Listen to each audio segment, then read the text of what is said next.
มาอะไรจะได้ใครเอามาฮะมาอยู่หน้าอันมาบ้านพี่น้องจะเป็นมาเองบ่ได้ไอ้นอนเอามาสู้ใส่ไอ้นอนเอามาเนาะมันอยู่ผู้เดียวมันพี่น้องมันเงาเนาะเดี๋ยวมันบ่ค่อยกินข้าวนะตั้งแต่มาข้าวโอ้ยตั้งแต่มาข้าวบ่อยู่เนาะมาข้าวเขาก็เลยบ่เห็นเลยพี่น้องจะเป็นว่ามันเสียหรือว่ามันติดมาเบะเนาะเดี๋ยวว่าก็ยังบ่เห็นนะมันนี่แล้วมันดังเงามันอยู่ผู้เดียวพี่น้องไอ้นอนก็ได้เอาเขามาเนาะไปหาเนาะเดี๋ยวคุณไออีกตัวมาพี่น้องเอ้ยอีกตัวหนึ่งค่ะจะได้กับโบเฮนไปหาเนาะหาหากับโบเฮนเนาะแค่เป็นวัดอยู่นะเขาดักเอาโว้หรือว่าเดี๋ยวอะไรปกติมันจะอยู่ร่วมกันโศกตัวเราก็เงี้ยมันหยอกกันนะมันก็สิโบเงา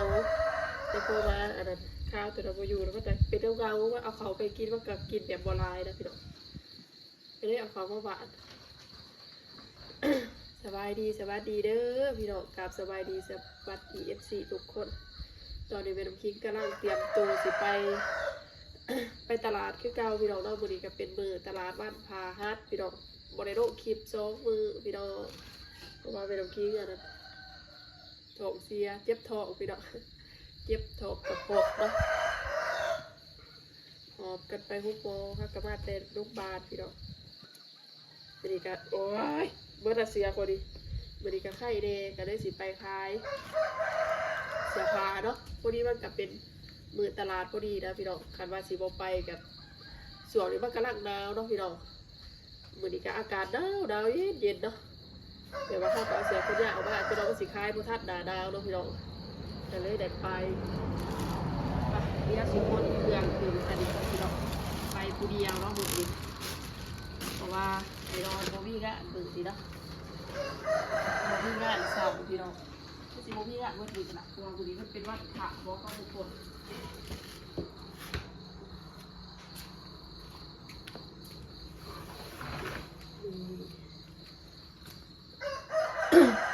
ตัวผู้เดียวไอ้นอนอะไรเบิ่งลูกนะพี่น้องเป็นกินกระตือแต่3 โ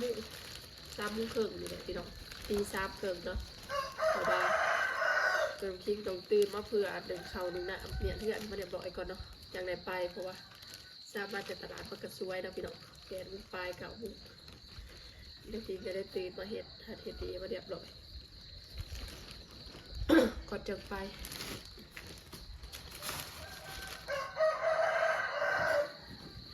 บอกว่ากันย่างแต่เสียงแค่เจ้าพี่น้องโอ้ยเจ็บคอจะเป็นบัดหนาวพี่น้องไม่กล้าถึงความว่าอุ้ยว่าเบื่อดีแหละดาวแค่เราเหมือนกับเราไปลงกินสิคายดี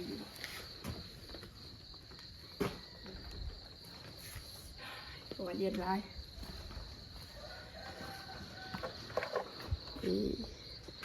เอาเป็นการว่าจะขายดีบ่เนาะพี่เนาะเห็นเขาบอกฝนสิตกตกเลยเพราะว่าที่ฝนสิตกต่ำกว่าพายุสิเขาไปพี่น้องน้ำคิงกันสิได้ไปแต่เพราะว่ามันกัดแจกเลยเนาะ3-4 หอดเป็นตลาดคำแปงพี่น้องตอนนี้เป็นน้ำคิงกันมาหอดตลาดแล้วเนาะตอนนี้เขากำลังหาบอลอยู่เพราะปกติเป็นน้ำคิงสินค้าบอลนี่เนาะแต่ว่าจะคงเข้ามานะถ้าบนถนัดเป็นบอลแบบว่าบอลหรือทีประจำนะพี่น้องก็เลยบนถนัดมีบอลขายเนาะถ้าเหลือก่อนแล้วว่าสิไปขายอยู่บอลใดดีเนาะ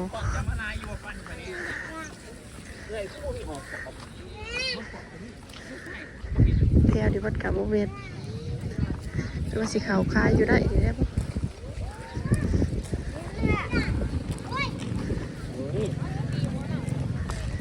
พี่วาง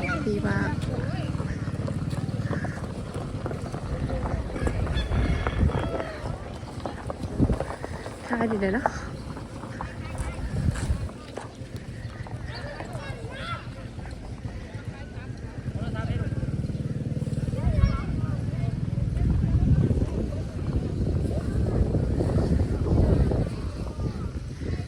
อยู่ดีเดี๋ยวพี่น้องอยากไปเอาของก่อนนะพี่น้องเมนูที่มาขายอยู่เบื่อเนาะเพราะว่าแถ นี้ยฝั่งนาเนี่ยฝั่งนาเขาขายเต็มหมดเลยถ้ากับว่ามีทีประจำนะถ้ากับว่าใหญ่ไปเลยเนาะพี่น้องใหญ่บนหันบนเราเบิ่งกันว่าทีใหม่มันมีขายได้จะเอาขายได้อีบ่ต้องขายได้ด้วยนะ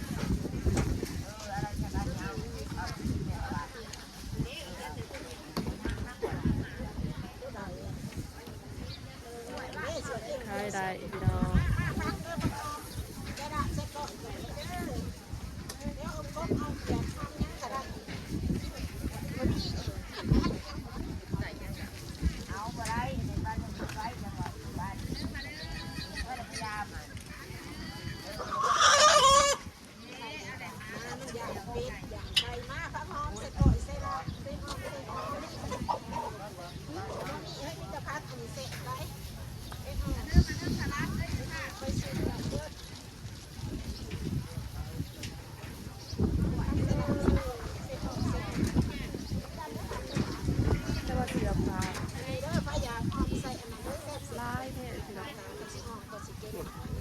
ใคร ดีนะเด้อ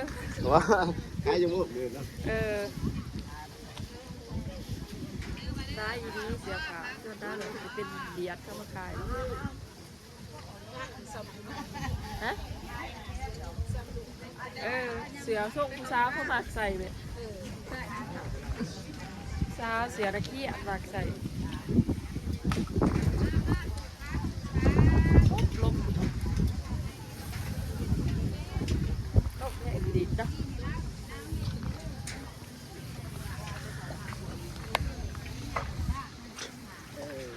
นี่จะเป็นซอยโซนของกินเนาะเสื้อผ้าก็จะอยู่ข้างหน้าบวางเลยเสื้อผ้าเต็มเปิดเลยพี่น้องเลยการเปิดดูพี่น้องที่สิใช้อะไรแจ็คโตพี่น้องนี่ของกระนี่ลาดน้อยๆขายมันๆเด้อตัวเป็น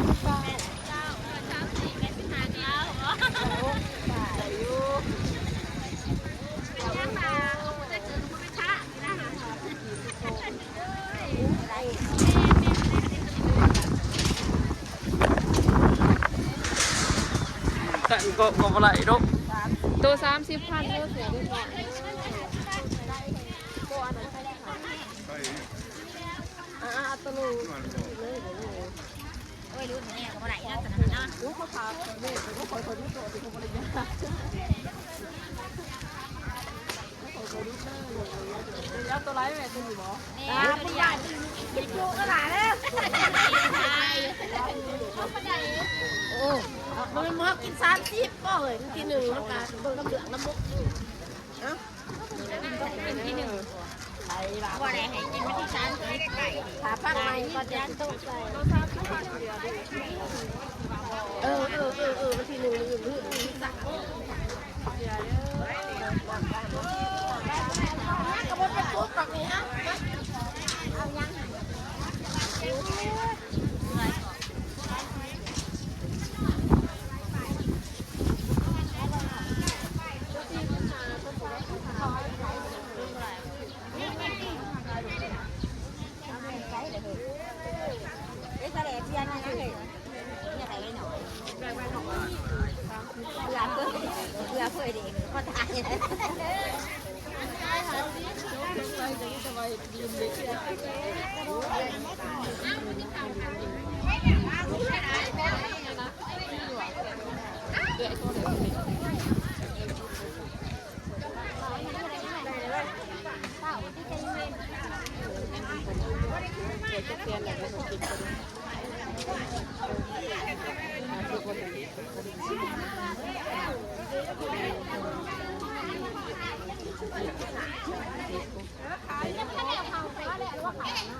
แกสิบเก้าเลย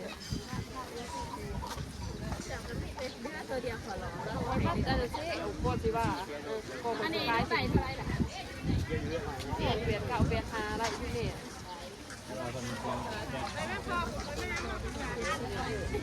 ว่าอีมาชื่อกันชื่อก็ว่าเจ็ดสิบห้าว่าเท่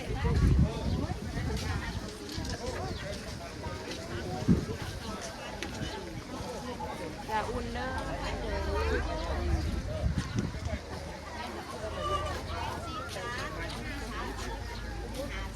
อย่าอุ่นเด้ออย่าได้มาเรื่องอื่น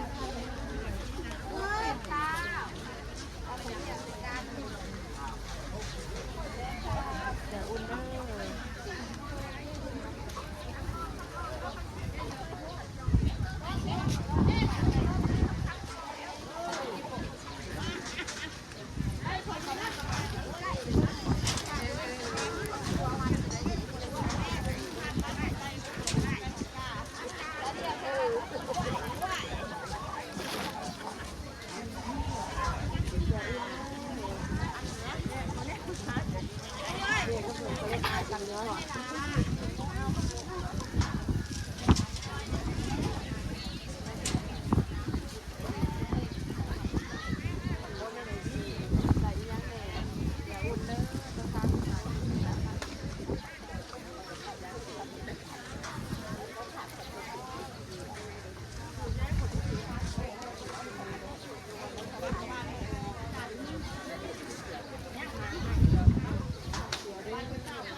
พี่น้องล่าสุดผ่านไปน้ำพิงไปแล้ว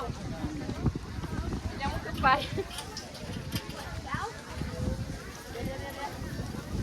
มันจะนั้นลบร้ายข่าวเด้อพี่น้องไอ้เก็บเสียของก้นข้าเลยลบมันเฮ้ไอ้พี่น้องเลย4 บาทเดียวเลยว้าวเบิดเสียคน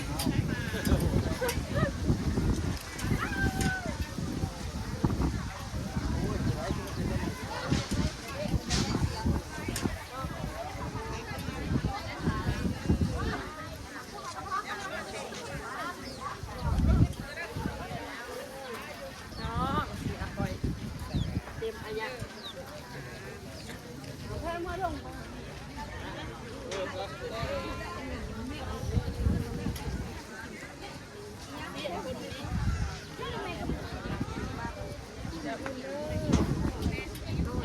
อยากโดดไม่อยากโดดแม่คนเดียวคนยา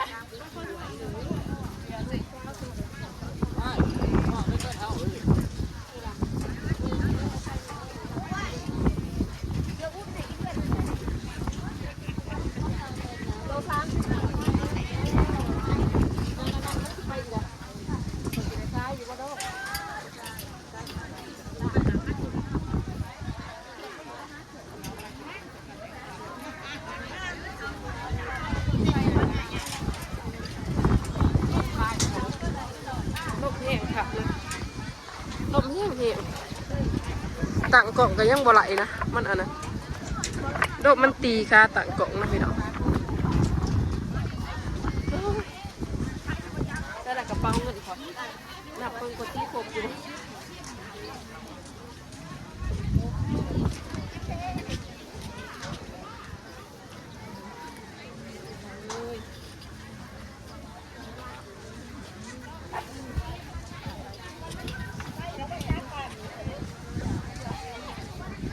ื่องปิว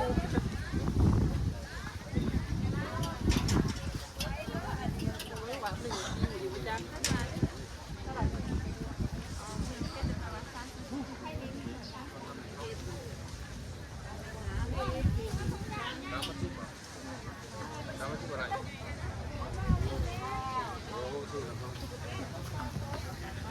ขาดตลาด30กิโลยังแพง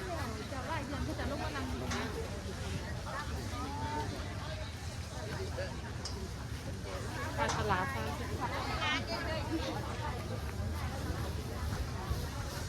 เสียอุ่นเด้อ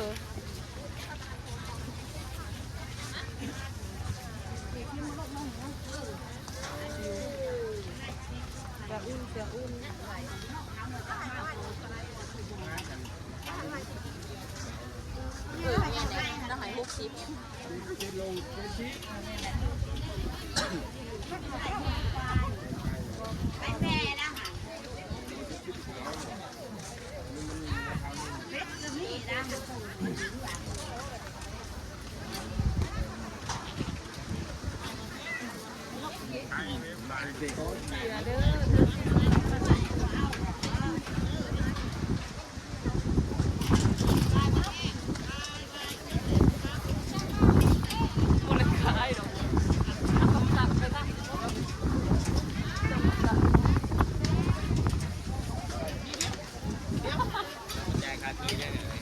เข้าใจค่ะพี่ซื้อตั้งแต่คาอยู่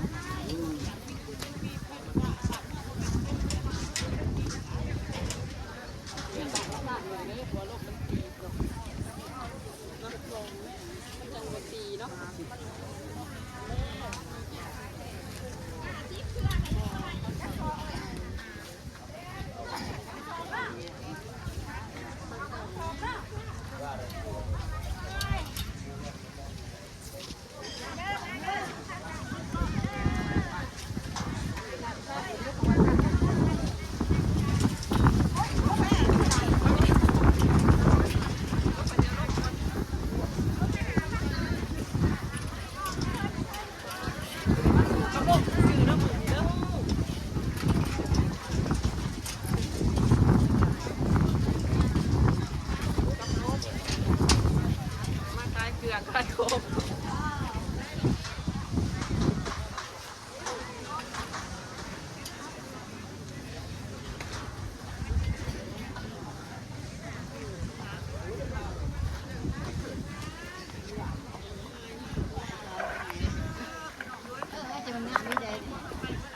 เนาะ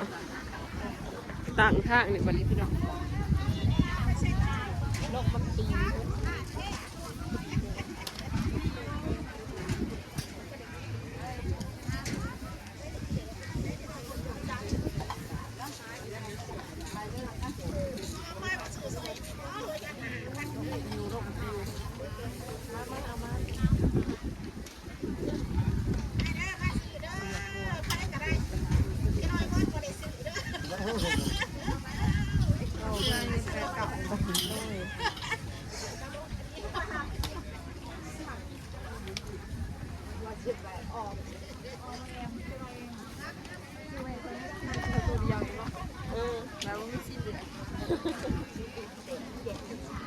มันเบิร์ดเด้มันอย่างจริงแต่นะ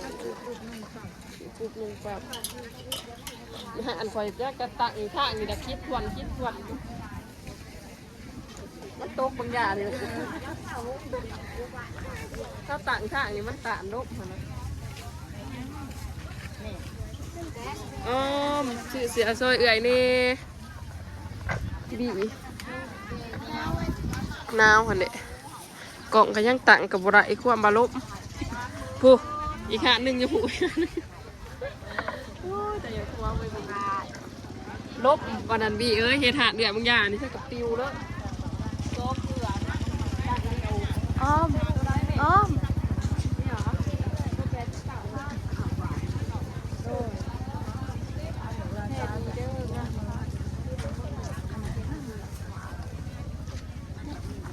มึงยังขายอยู่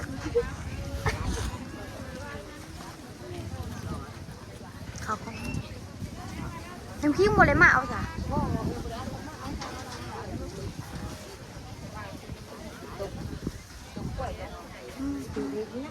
อะไรสิ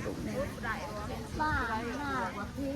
เนี่ยเปิดว่าซื้อบ้านไม่คิดต่อคนดังก็ต้องเป็นไงตกปูไอ้เจออันน่ะเป็นมือแบดอุ่นปั่นเนี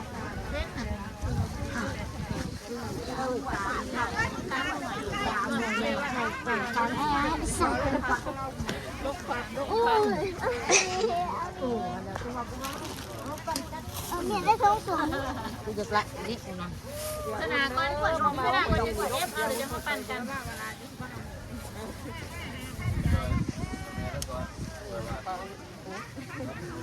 ลูกฝากอย่าอุ่นเด้อ ซื้อเกาะเพื่อนคือยิงลิงนี่นะคือบอกเอาแบบยิงลิงนะเขาคือยิงลิงและเวลากล้องจะสีร่ม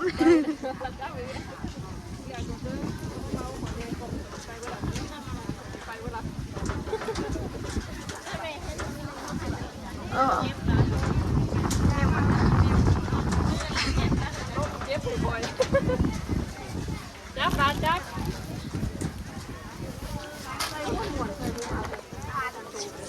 จับตัวนี้จุดนั้น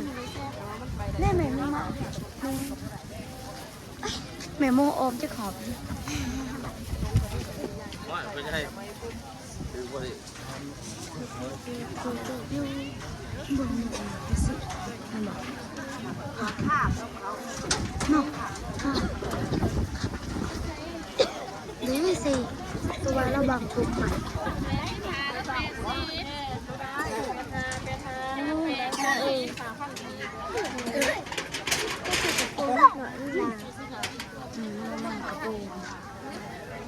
ก็สื่อให้ลา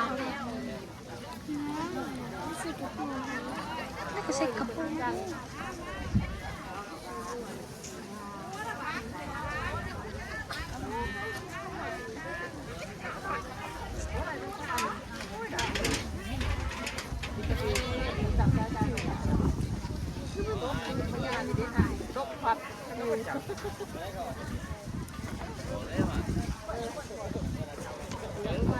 ใช่ไหมตัวนี้อะไรไม่เข้า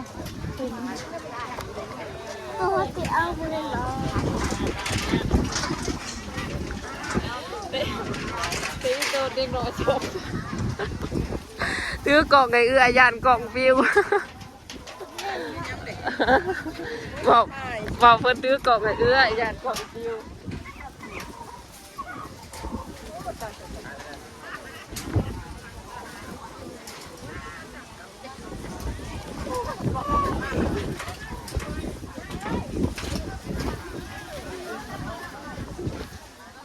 เห็นส่งเห็นได้ดอกพี่น้องเอ้ยเสียกันละล่มตีผูกบางทีไปหยอกันอยู่บนเดียวอยู่เฮ้ยต่างกล่องกับอะไรดอกมันผัดมันตีนะ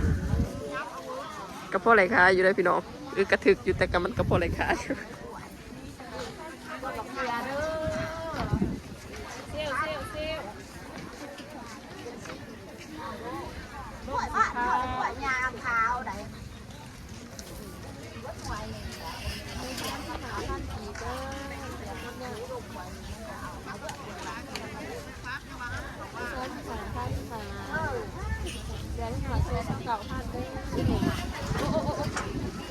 ตัวอะไรอ่ะ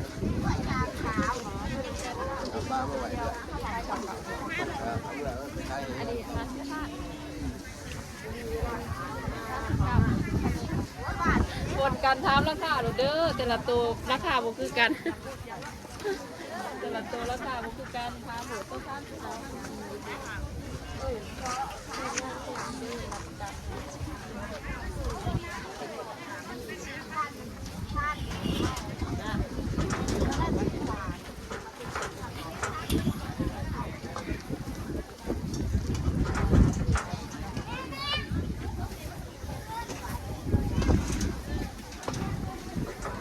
เมาเนี่ยตีจักโต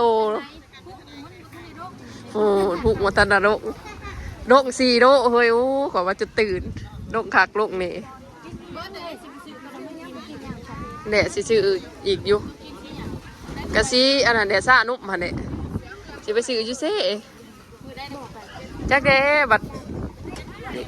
บ่เห็นแล้วอยู่ส่งนะผู้จักพี่น้องล้มดม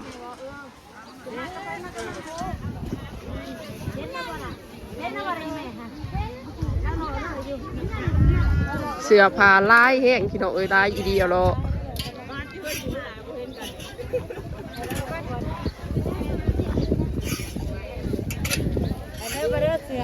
โดยมาเด้อ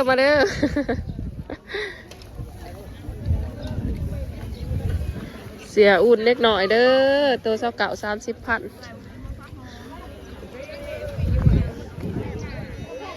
ปื้อนหมดเสือสีขาวพี่น้องมีแต่ขี้ดินนะลมมันตีใส่ขี้ดินเสียเด้อ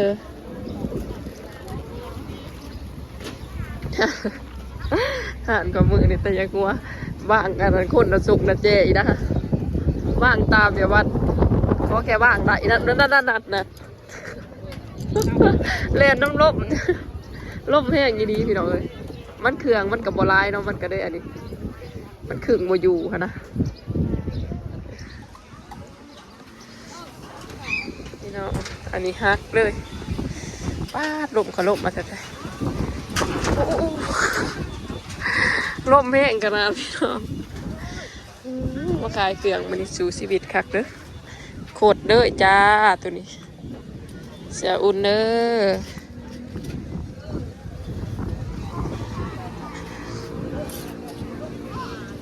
เสียเด้อตัว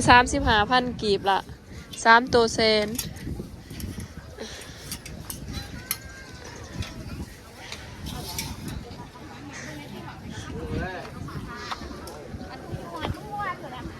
เรียกโดดเด้อละ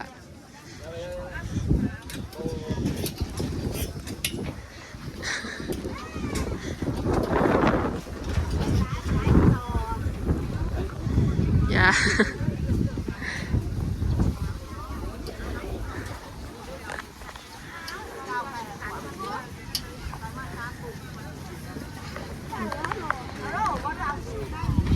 เสียเด้อ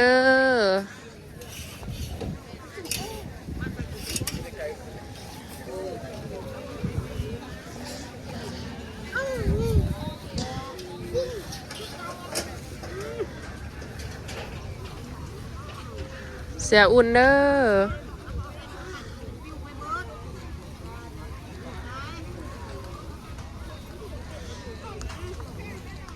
นี่แม่น้ำคิงเรือไหวห้าวเดียวเนาะพี่น้องเพราะมันกันยังโบราณเสียเล็กหน่อยก็ยังแต่3ตัวเนาะพอได้คายอยู่ในพี่น้องคายอยู่นี่เนาะโอ้มันหักตั้งกล่องให้เบิ่งบ่ได้พี่น้องเอ้ยขนาดมันยืน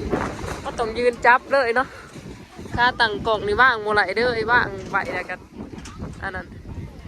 ล่มตีล่มถังเนาะมีแต่ค่าตั้งกล่องสิฮักเท่านั้นตัว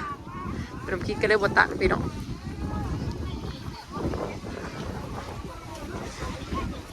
เสียพากระไรเฮ้พี่น้องเสียอุ่นเด้อ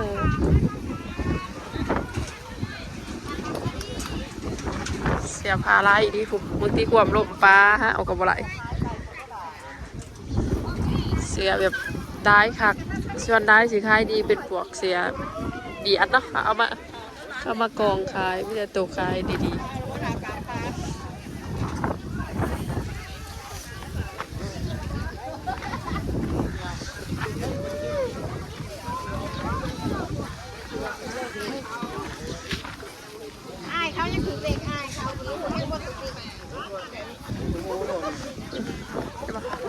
เสืออันนี้นะพี่น้อง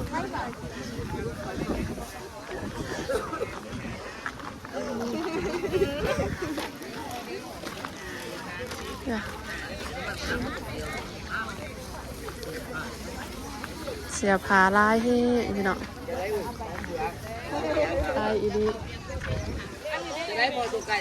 เชือกเสียอุ่นเล็กน้อยเสียอุ่นผู้ใหญ่เสียอันนี้ก็ลาย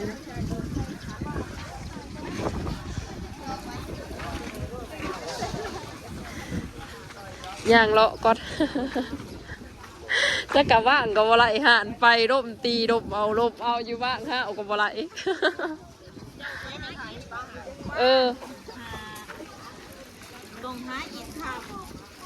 สักกันบ่อยแต่ป้าอันนั้นตั้งกล่องกับอะไรร่มตีร่มทางลง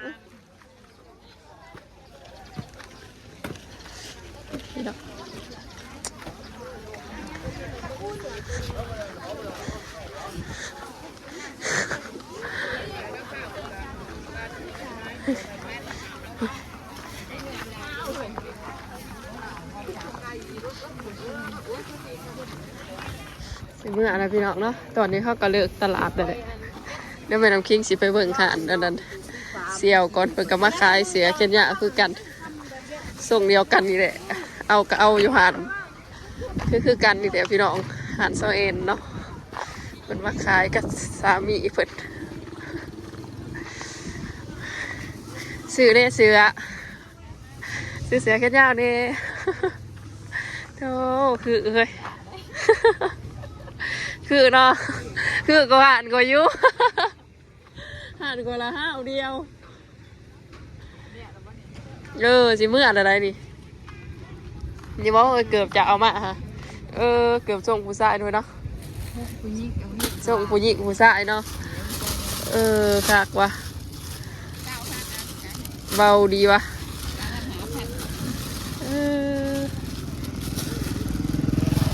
ยังมีการเอาหาแผ่นกี่อยู่วะนี่เอาซ้ำทื่นกับอะไรวะ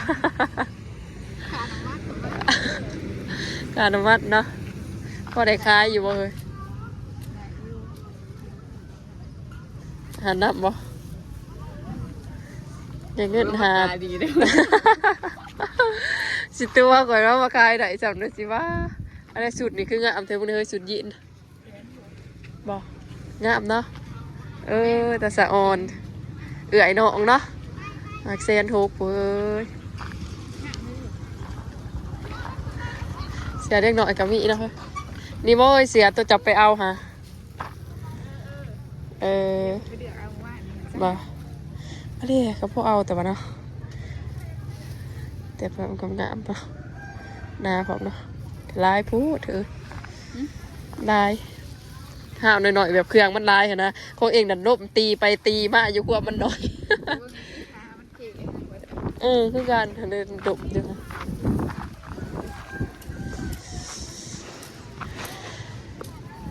วันอาทิตย์มาอีกปะเมื่อวานก็มาเองไปยังเลยมีผัวอะไรกันอย่างอะไรให้ผัวพามาเนาะ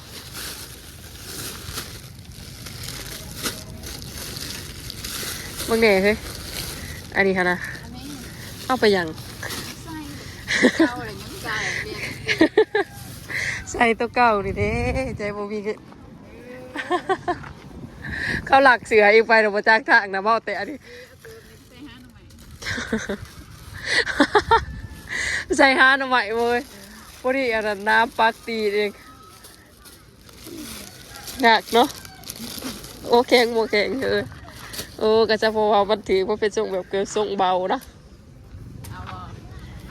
เอายังเองว่ามีส่งมากบ่นี่มาเจ้าเกิดไปเองอีนะด้านหาเรียกบ่ไหลได้เนาะปนกันมาจังสีบ่เลยกันเรียกไหลกันคือสีบ่เอาหรอกจังสีเนาะเดี๋ยวคล้ายจะขู่ละเฮ้ยมาเมื่อดีค่ะได้ขู่เนาะเกือบเองได้เองเกือบเองกันตัวคล้ายบกขาเดี๋ยวนี้เองก็จะเอามาใส่บ่เปลี่ยนดอกประหยัดงบกับคล้ายมันใส่ดินไม่ได้นะกากได้เนาะเอ็น15โบยใส่ขู่มันเลยโอ้ยเอ็กซ์เอาไปยังไงเอ็นมาสีซอยสีอื่นโมมีบ่จ้าสีชมพูเนี่ยจะสีชมพูโมเมนต์ตาหวานนะเว้ยเอาสีส้มนี่นะเฮ้ยเนาะตัวนี้งามกว่าบ่จ้าเลยง่ายเลยปลาอาหารข้าวหลักก็เสียพาเราบ่จ้ากากนะเว้ยคือมึงเลยนี่กับตาหักอยู่เนาะนี่เก็บเมน้ำคิงใช่พองามเนาะ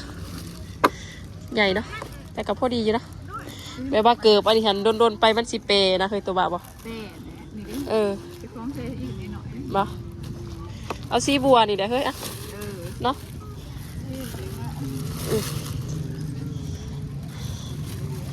จะไปซื้อซอยคอยเนติ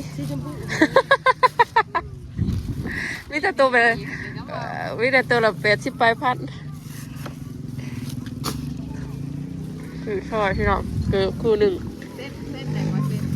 ติดดีแต่บ่เคยดีกันเลย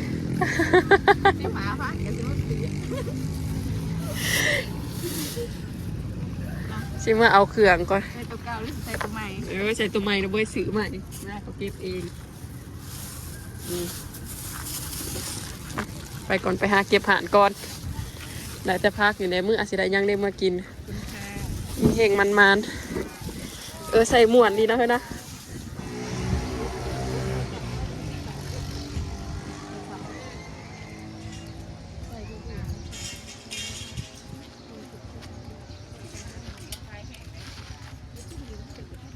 อันนี้เสียคาเบเตอร์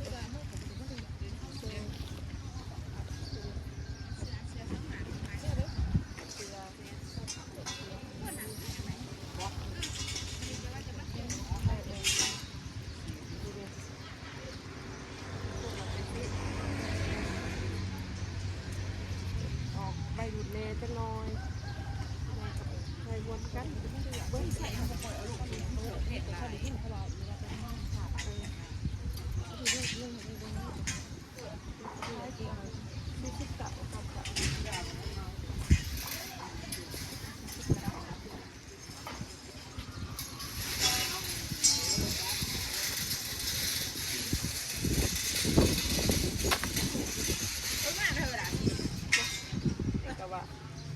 จับปะอยู่ในผู้ใดก็ได้เองก็บางงามได้มันงามได้ตัวนี้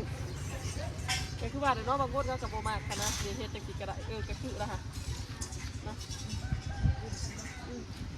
ใส่หมวกเลย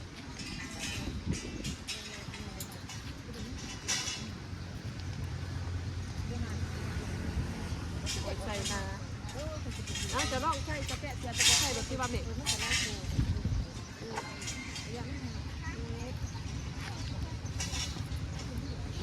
นามันแขนคนยุ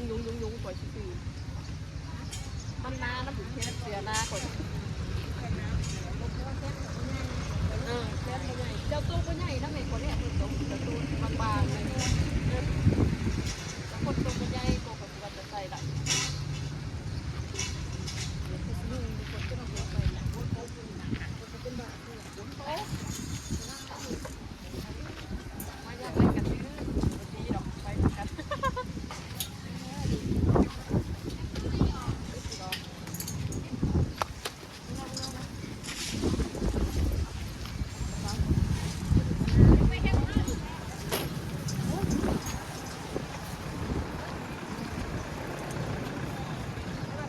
ต้องไปบ่ได้เป็นจักร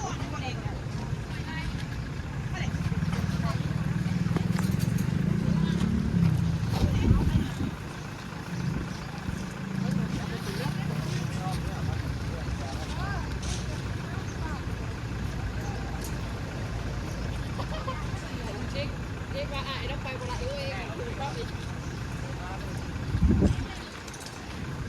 หาเข้ามาเดือกเสือพี่น้องสิเมื่อนะโดยเรียกโดย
เฮ้ย กับผู้เข้ามาถึงนี้ไปปลูกไปพักกันจะซ้าย ที่ได้ยืดเสือไปส่งไปขายน้ำส่งได้ยืดเสือ โดยบริเวณยังนะเดี๋ยวไปด้วยเอาบุหมากกับเอาเข้าแต่บ้านใครตัวไรคือจะมาดูคุณทอดเดียวนี่อะไรก็ขึ้นกันได้ก็ได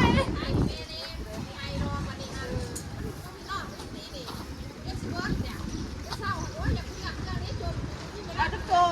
เสียอะไรทอด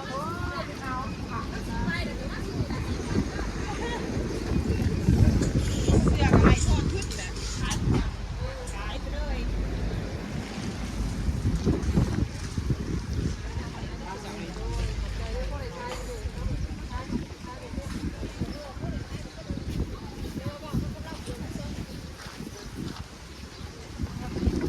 ถามว่าเสียงกดเนี่ยพี่น้องโซ่ตูเนาะเฮ้ยเนาะไปเฮ้ยอันไหนแม่นไปเมื่อบัดนี้เมื่อโดยไปเมื่อขอบใจได้แม่จะยุ่ยไซโอ้สรุปจะมาค่าอย่างโอ้โดยของกระสิยุ่งเมื่อจะ4 บาทเลย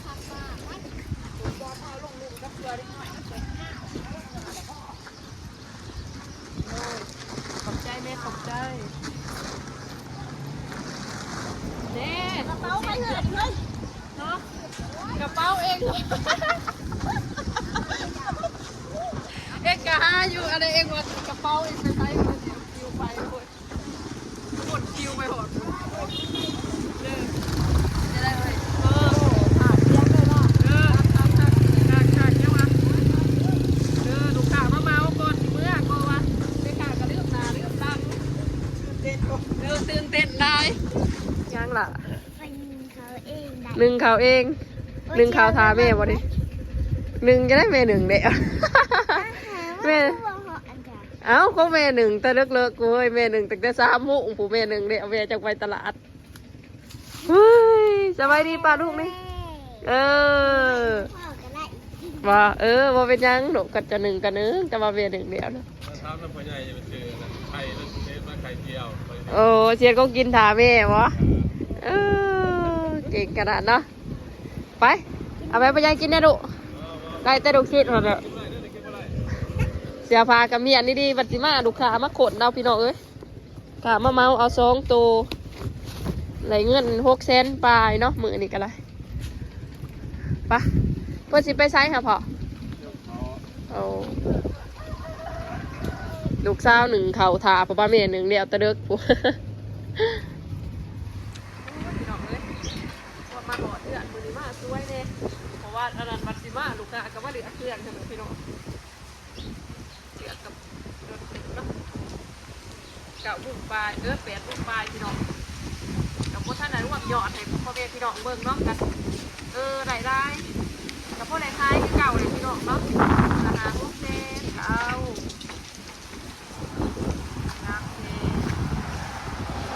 เซฟติดเซฟ600,000เนี่ยประมาณนี้เนาะพี่น้องไปเอาเครื่องจะเซนปลาขายเสียกันยาวใส่เสียกันยาวน้องใส่กันไปกันเสียดิสั่งมาใหม่โรมันกับไปคายเนาะคนส่งคือ10 บาทเดี๋ยวมันก็เป็น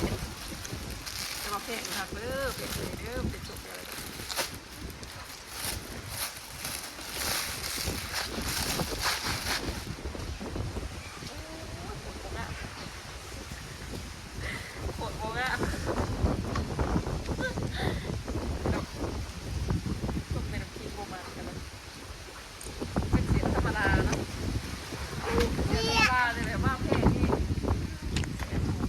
นะยาแล้วจะไปหอยคายก็กับป้าไปใส่เดี๋ยวพี่น้องกันสิป้ามาดีเลยนะเนาะพี่น้องกะเมนูกินกันสิข้อปิดคลิปไปเพียงจำดีเด้อสำหรับคลิปดีพี่น้องเนาะเดี๋ยวพอได้ไปพี่น้องเอ้ยเมนูกินกันมันสบายเนาะเขาก็น่ามาให้ไปไหนก็จะมาไปไหนเนาะเพราะว่าอากาศมันก็หนาวมือนี่ลมพี่น้องขี่รถมากก็โอ้ยขี่ลมเพลงไรเนาะเดี๋ยวพอกันคลิปหน้าพี่น้องสบายดีเด้อขอบใจขอบคุณนะคะมาเบิ่งพี่น้องไปลูก